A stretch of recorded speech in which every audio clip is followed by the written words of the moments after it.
Allô, Jacques Paris. C'est le monde de la finance. Colonna n'était pas armé, il n'a pas opposé de résistance. C'est bien elle qui a écrit Omar m'a tué. Voici les Rolling Stones.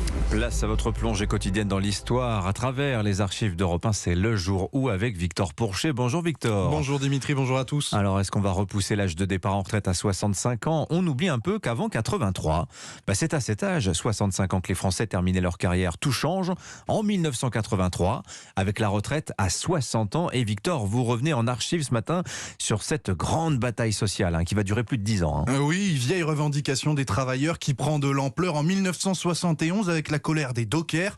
En avril, il s'adresse directement à Albin Chalandon, alors ministre de l'Équipement et du Logement. J'estime que la retraite à 60 ans, c'est normal. On est usé. Un homme à 50 ans sur le quai, il est cuit. Il est fait comme un rat. Cette revendication ne sort pas de nulle part. C'est la figure de proue du programme commun de la gauche. On l'entend en manifestation et ses adversaires la moquent, comme ici à l'Assemblée nationale en 1972. Edgar Faure, ministre des Affaires sociales, ironise sur son coup. Vous promettez des mesures qui seront onéreuses. 20 milliards de plus en 3 ans. Mais au rythme où nous y sommes, vous savez, moi j'en ai déjà dépensé 3 en 3 mois, 20 milliards en 3 ans.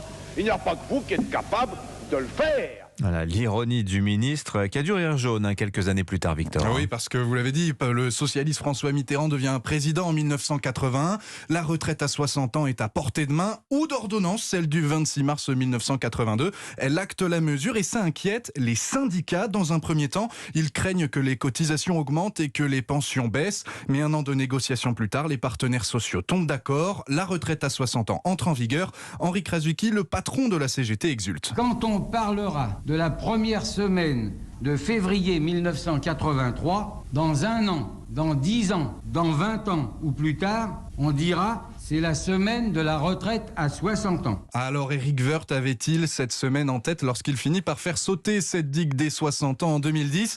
Le ministre du Travail sous Nicolas Sarkozy se fait en tout cas lui aussi prophète dans l'hémicycle. Un jour viendra où les adversaires d'hier seront reconnaissants au président de la République. Le temps fera aussi son œuvre sur l'âge de la retraite, je n'en doute pas. Il ne le sait pas encore, mais il s'y attellera lui-même. Il était la semaine dernière dans ce studio pour défendre une retraite à 65 ans. Merci beaucoup Victor Pourchet, l'éternel recommencement de l'histoire.